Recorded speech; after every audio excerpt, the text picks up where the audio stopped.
दोस्तों नमस्कार। Civil services forum में मैं आप सभी लोगों का हार्दिक स्वागत करता हूं।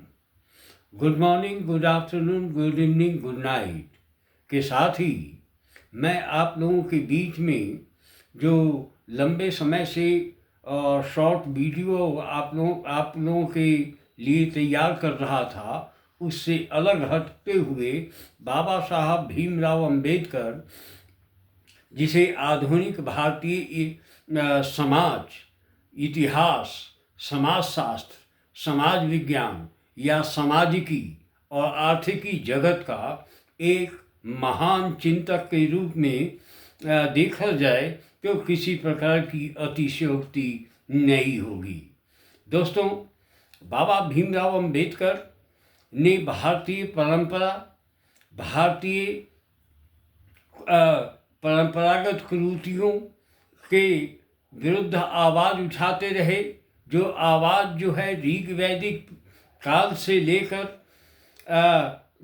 अभी तक विद्यमान है हमारे और आपके बीच में। हालांकि ऋग वैदिक काल के दौर में जो सामाजिक कुरीतियों के रूप में विकसित वर्ण व्यवस्था थी, वह पूरी तरह से उसमें लचीलापन था। वो लचीलापन को लेटर वैदिक पीरियड में समाप्त कर दिया गया और ब्राह्मणवादी ताकतों के द्वारा जो शोषण की नई रणनीति तैयार की गई, उसका शिकार भारत हुआ। हालांकि वह मूल रूप से जो क्लोथ कास्ट सिस्टम की परंपरा रही, वह परंपरा मूल रूप से भारतीय सामाजिक और सामाजिकी व्यवस्था के लिए एक टैबू के रूप में उसे माना जाना चाहिए था। और उसके विरोध में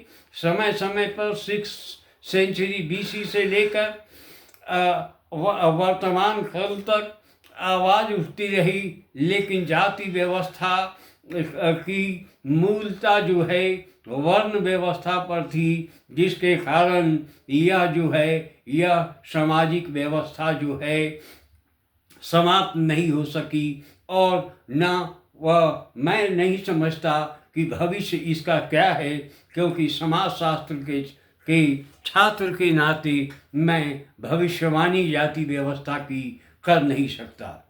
लेकिन जो 6th सेंचुरी BC से होते हुए, बुद्धिज़्म, जैनिज़्म से होते हुए, उसके बाद में वैष्णविज़्म, शैविज़्म, हिंदुइज़्म की धारा के तहत जो मान्यताएं हमारे और आपके बीच में विद्यमान रही हैं, उनके बारे में, उनकी व्याधिकियों के बारे में, उनकी रूढ़िता के संदर्भ में मैं आप लोगों के बीच में एक समाजशास्त्रीय दृष्टिकोण से स्पष्ट करने का प्रयास करूंगा। और यही प्रयास जो है बाबा भीमराव अंबेडकर ने मूल रूप से जन्म के बचपन से लेकर और 1956 तक, अर्थात मृत्यु पर्यंत तक इसी में लगे रहे। उनकी विद्वता की जो परछाई थी, उन परछाइयों को देखने से स्पष्ट होता है कि बाबा भीमराव अंबेडकर आधुनिक भारतीय समाज के साथ साथ राजनीतिक व्यवस्था, लोकतांत्रिक व्यवस्था, भारतीय संवैधानिक व्यवस्था के रचयिता के रूप में ही नहीं, बल्कि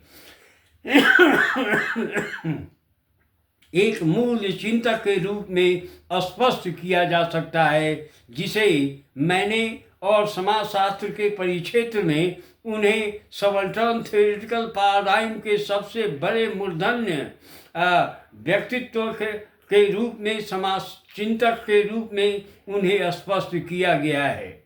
इस व्यक्ति के बचपन के संदर्भ में मैं आप लोगों को स्पष्ट कर देना चाहता हूं कि बाबा भीमराव अंबेडकर का जन्म 14 अप्रैल 1891 में हुआ। और इनका पूरा नाम जो था डॉक्टर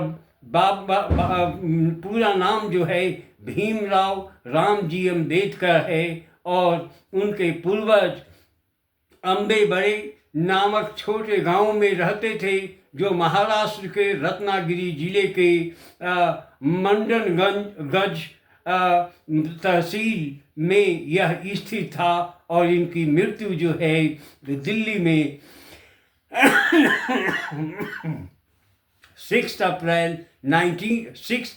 दिसंबर 1956 को सुबह सुबह हुई थी, जिसकी वेदना से पूरा भारत ही नहीं पूरा विश्व का जो मार्जिनलाइज्ड क्लास था या उस समय का था और आज भी है, वह अपने आप को दयनीय समझता है, वह अपने आप को ठगा हुआ समझता है कि भगवान ने कैसे बाबा साहब को इस दुनिया से मार्जिनलाइज्ड क्लास के मसीहा को कैसे उठा लिया।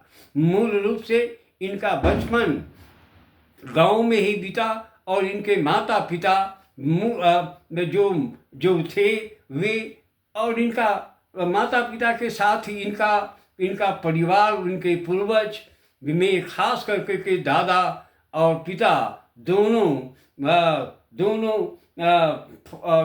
आर्मी से बिलोंग करते थे।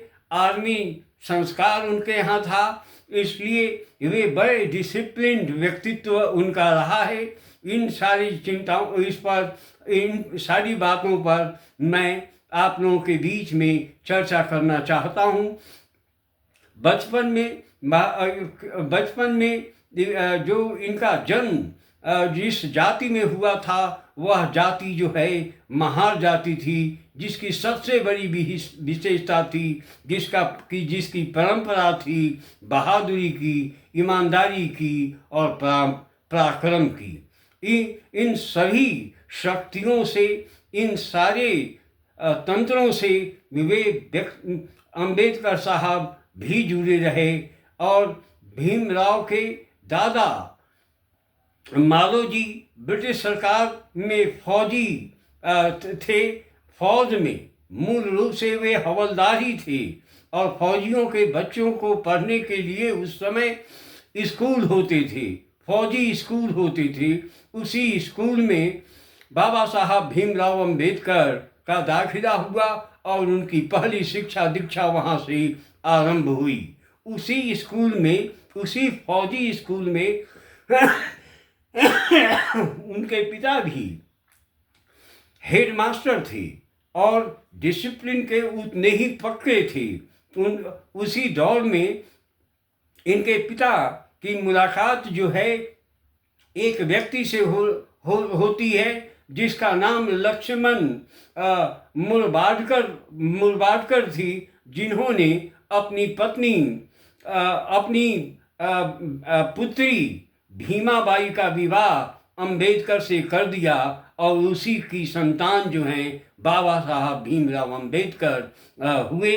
और बाबा साहब अम्बेडकर का व्यक्तित्व क्या है, कैसे है, इस पर चर्चा अगले एपिसोड में करूँगा। Thank you very much. Good morning, good afternoon. मैं आप लोगों से रिक्वेस्ट करता हूँ और कि वीडियो यदि आप लोगों को पसंद आए तो उसके बाद में इसे सब्सक्राइब करते रहिए, लाइक अवश्य करेंगे, और उसके बाद में समाजशास्त्रीय परिवेश के तहत जो है मैं एक व्यक्तित्व, भारतीय व्यक्तित्व का चित्रण आप लोगों के समक्ष लाता रहूँगा। Thank you very much. Good morning, good afternoon, good evening, good night.